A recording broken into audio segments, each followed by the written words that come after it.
All right. Hello, everyone, and welcome to our last cover to cover of the year, our parent book club. Here we have energetic discussions about books that touch on homeschooling, parenting, and so much more. I'm Shannon Eves, a family liaison here at Blue Ridge Academy. And here with me are our other two liaisons, Anna and Carrie. And our Director of Community Support, Jamie, will probably be here a little later. Just a friendly reminder that this meeting is being recorded for future reference. We would greatly appreciate it if you could kindly consider muting your microphone while others are speaking. Thank you for your cooperation. All right. Today we are discussing Balanced and Barefoot by Angela J. Hanscom and our alternate read of Grow Wild by Katy, Bowman. And sorry if I mispronounced any names. Both books emphasize the vital importance of reconnecting children with nature in today's digitally dominated world. They advocate for unstructured outdoor play, promoting reasonable risk-taking and limiting screen time to facilitate physical, emotional, and cognitive development by fostering a deep connection to nature through exploration, observation, and outdoor learning experiences. Parents and caregivers can help children develop essential skills, resilience, and lifelong appreciation for the natural world. Now, I'm going to go over a few key points for those that did not get to read or finish the book. That's okay if you didn't. If you feel that it sounds interesting after we're done here, I do suggest reading the book to learn more about what we're discussing here. So they both highly talk about getting outdoors, with prioritizing unstructured playtime by encouraging children to engage in unstructured outdoor play where they can explore, experiment, and create their own activities without adult intervention. Embrace risk. Allow children to take responsible risks during outdoor play as it helps them develop resilience, problem-solving skills, and self-confidence. Limit screen time by setting boundaries on screen time and encourage outdoor activities as an alternative, emphasizing the benefits of fresh air and physical activity. Create outdoor spaces. Design outdoor areas in your home or community where children can freely play and interact with nature, whether it's a backyard garden, a nearby park, or a nature reserve. Encourage nature exploration.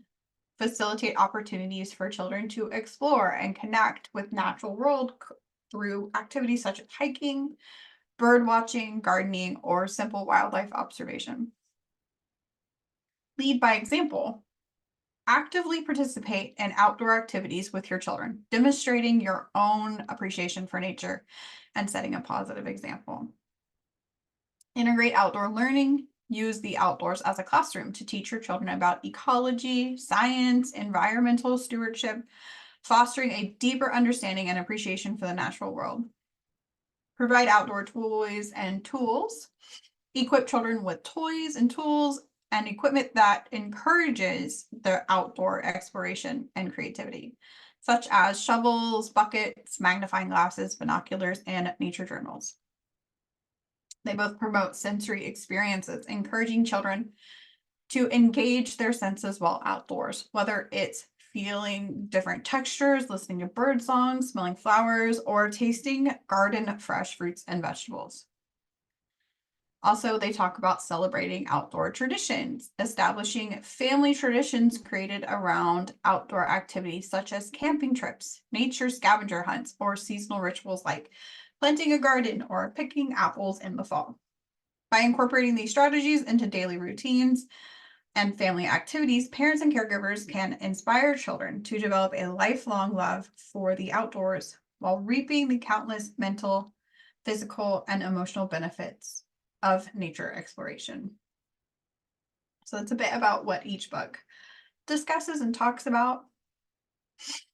So before we move on to an open format discussion at the end, I do have a few questions that we can discuss and to get like the ice broken. You're free to answer. You can raise your hand, you can unmute and talk, or you can type it in the chat, whichever one you feel more comfortable with.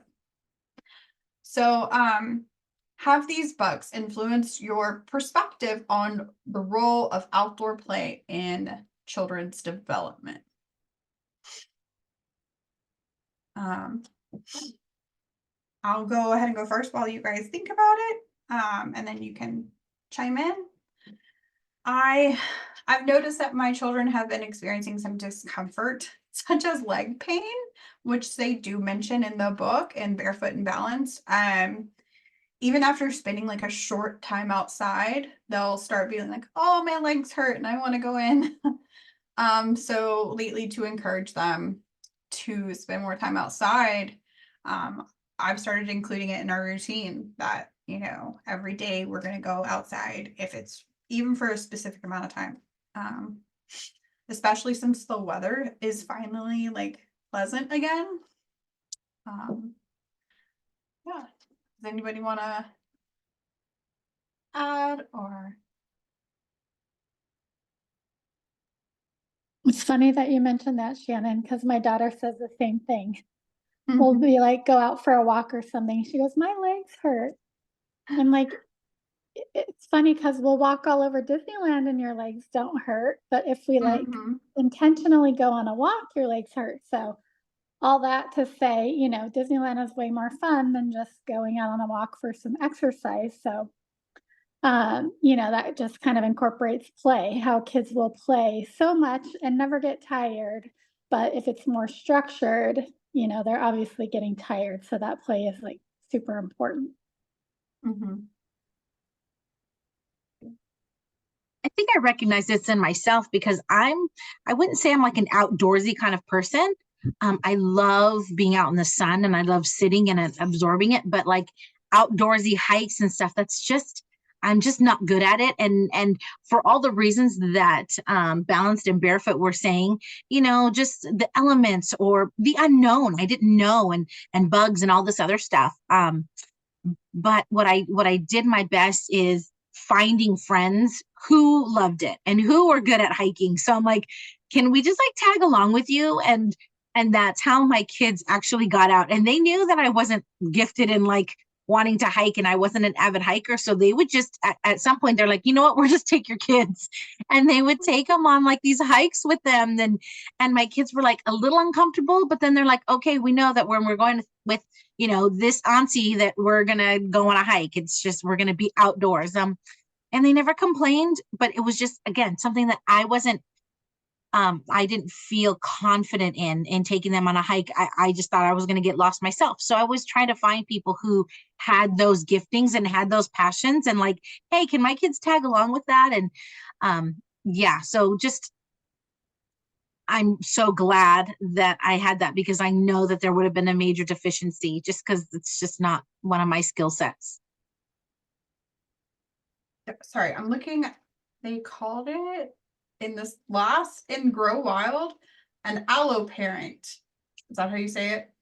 Alloparents, adults that provide parent-like care for a child who is not their own. So absolutely. Like, the alloparents come and they're like, hey, let's go hiking. Yeah, and it took that.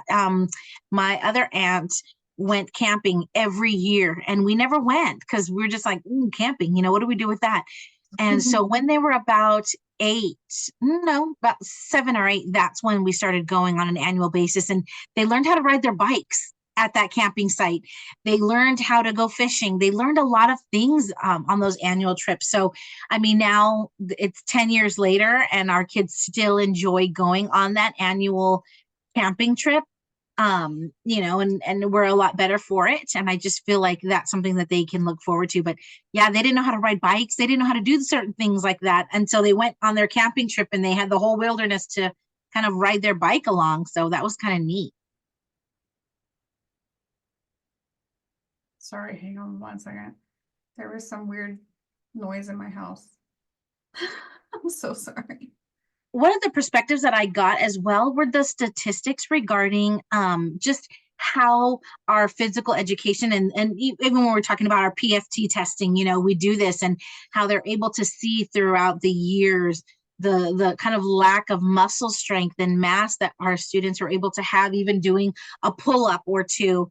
And I was reflecting that with my friend this weekend because I was telling her about this book, and we were laughing because she's like, dude, I couldn't do the mile. And like mine was a 15-minute mile. And like another one was like, I can do an 11-minute mile. And we were teenagers at that point, you know, like preteens, middle school age. But I mean, only certain kids were fast enough, and the rest of us were just like trugging along. And so it's like, and we lived in the city, so we were very lived inner city. Yeah, we were next to the beach, but there really wasn't anything else wilderness wild like that we could have gone to. So we definitely have noticed a decline in us, in our generation, after reflecting on the book. Yeah. Yeah. I'm definitely noticing that in myself, and now it's like worse than the kids. Oh. Okay. Okay. So which strategies for unstructured outdoor play and risk taking stood out to you in the book? And how realistic do you find any of these approaches today? So I know for us, I've always encouraged my kids to climb whatever they can. But it has to be without any help. They know that I'm not going to help them climb. Like, help me get up to there. The rule is if they can't climb it, they're not ready yet. Like, their bodies aren't ready. So when they finally do climb up themselves, their bodies are big enough to also get them down. But also it's like more fun for them. Like, it's a challenge to like be able to get up there, and it's more exciting than just mom putting them up there. Some of them, I feel like after COVID, it's been a lot more difficult to do a lot of these approaches, but I feel like families now are like noticing it a little bit more, that we're a lot more sedentary than we used to be. And I know both of these books were written before. Actually, I think Grow Wild was published during.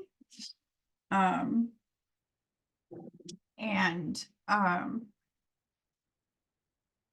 there's a big difference between when they came out and now. I see a lot more kids, a lot more sedentary than they were, and getting outside sometimes it's harder.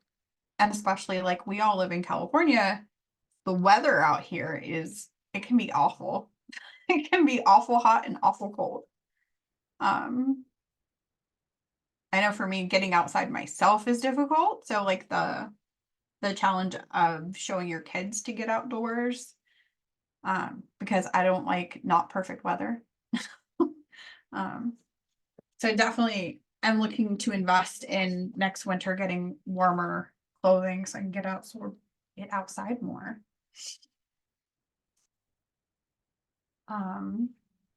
Does anybody else want to chat? I have an idea Mhm. to getting children interested in being outside. A bird feeder in your backyard. We have several bird feeders in our backyard. My kids are adults, but it's a very entertaining way to I learn to identify the nature that comes in your yard, and naturally you kind of just connect in that direction. You want to go out there and you want to see what's out there. Pardon my background. But also, if you have little ones, when my children were little, television just didn't exist. I mean, we just didn't. It was something we watched in the evening, maybe. But outside, bucket of water. Here's a pile of mud. You can play in this mud right here. Why don't you make me a cake? It's fun stuff like that. Yeah. I know in today's world I'll it's add. hard. Hi. Hi.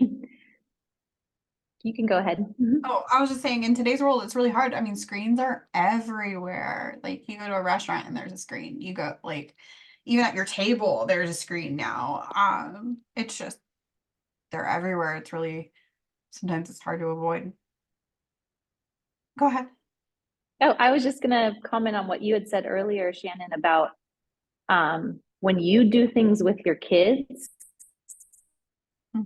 it's a lot more interesting, exciting, and our kids are willing to join in when we show that we're enjoying the activity as well. And sometimes they don't enjoy it, but I was just thinking with our family, we try to get out and do everything with our kids. So like we're on a swim team together. We all swim.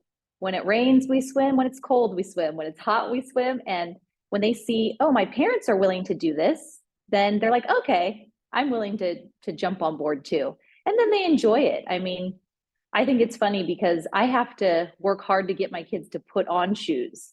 They are completely barefoot all the time. They are like free range kids that climb everything. In fact, yesterday, my husband had to talk to my 17-year-old and say like, okay, these are the types of trees like we don't want to see you climbing. Like don't go to 50 feet, stay below like 20 or 30 feet high, you know? And it's like, I can't believe it. We've created these children that are just willing to take on these adventures, and it's given them a lot of self-confidence to have body awareness, to know like what you're capable of, to take on challenges. It helps them, you know, it helps them get out like stress. And so for our teenagers, like they need to be active. Otherwise, you know, indoors is not a good place to be all day. So I don't know, it just an encouragement that when you do things with your kids, when you are willing to, you know, we take trips during the summer where we're just gone. We cross the country in the RV and we just take them outside, go to national parks. Yeah, kids complain. Yeah, they get tired, they get hungry. They, you know, it's like, okay, well, you know, take a break, have a seat, we're going to keep going. Or, you know, maybe one of them gets a piggyback ride. And it's like, we're doing this together and, you know, they end up really enjoying it. So, I mean, I love this. This is just, you know, a testimony from an outdoorsy family that it's a wonderful thing to be out in God's creation, enjoying the elements, enjoying the beauty. And it's hard because we do live in the city. And so we're kind of confined during the school year. But in the summertime, we love just getting out, exploring, walking around, touring around, and just seeing new things. So I liked it. Yeah, that sounds amazing. And put some of that info into myself. I am not an outdoors girl. I don't like weather. So. And I have to say, like, as I read this book, I mean, I don't have littles anymore. So I'm like, oh, did I miss the boat on some of these things? You know, I feel like, and, you know, I have high schoolers and college age now, but I'm just like, you know what? It's not too late. It is still not too late. And I have to give myself that grace of like, okay, we did certain things. Yeah, we didn't do certain things, but even now as I have them, like, where can we go? You know, I'm not a fan of the snow. And I went to Big Bear in February. My daughter was just like, I want to go to a cabin. I want to be in the snow. And I'm like, okay, I don't even like driving in the snow. And I'm just like, you know, shaking the whole way. But I know that they wanted to do this. I know that this was something that they're into, and I don't want to miss those moments as they continue to grow. So we had a great time. And one of the things that were the high risk, and I was laughing about, you know, just, yes, there's broken bones. Yes, there can be certain things, and the kids learn from that. And one of the experiences is my daughter was on a skateboard and she fell off of it and like cracked her kneecap or something. So she was little at that point. And previous to that, she had hurt her finger. So again, we were like in and out of the ER. And so the doctor was looking at her record and noticing that there was a lot of boo-boos. And then he's like, what happened? Like, what's going on here? You know, it seems like you're falling a lot. And she's like, it's because I'm a risk taker. And I'm on my skateboard and I'm doing my ollies. And as soon as they started talking about it, the doctor was like, oh, I skate. And they started talking about like skateboarding and stuff. And so they knew that she just had that adventurous spirit in her. And all of these little boo-boos were just like, she's like, I'm a risk taker.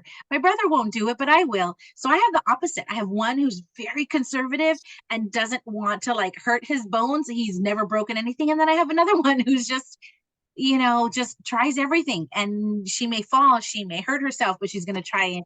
So it's like that book. I'm like, how do I balance those two different kiddos and making it still adventurous? So that's what I loved about when I was reading Balance and Barefoot, just how those things may happen. Yeah. Well, that sounds awesome. Except for the broken bones. I know. He's fine. Oh, so I went to the next one. Didn't even notice.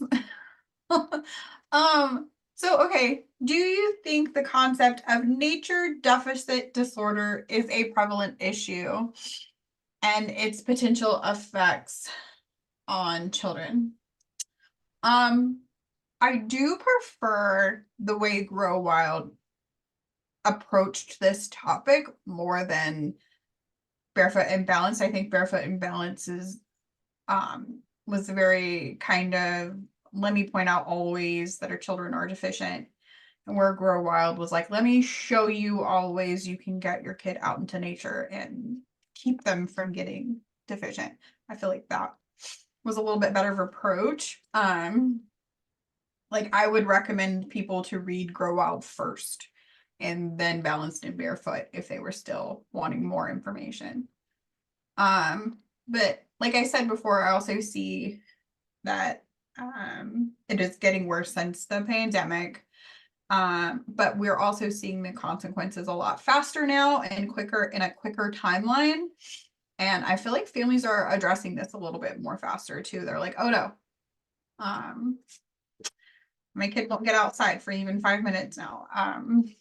Let's figure this out. So yeah, I know I've noticed it a lot more lately in my own family. So we are definitely addressing it. And these were really good inspiration to read these two.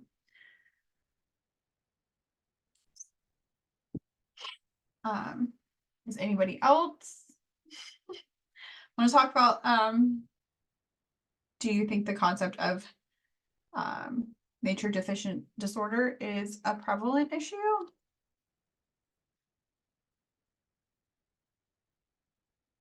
That's okay. We don't have to talk about it. Okay. So before we open it up to open discussion about both of the books, I want to say thank you for attending. Sorry, I'm trying to see why I have two of these. We ask that you fill out this form. It's a feedback survey. If you're live right now or you're watching the recording, please fill out this feedback survey. It's instrumental in helping us enhance our future events and better cater to the needs of our school community. And then also, today is our last book club for the year. Oh my goodness. We have read quite a number of books. And now we're thinking about next year, and we would love your book recommendations, or if you have a topic recommendation. So here is another form to fill out for me. If you have any ideas, are there books that you're itching to read, or have you already read something and you want to recommend? Is there a particular topic that you're interested that you want us to explore book selections for? Let us know and fill out that form, and we will try to get that for next school year.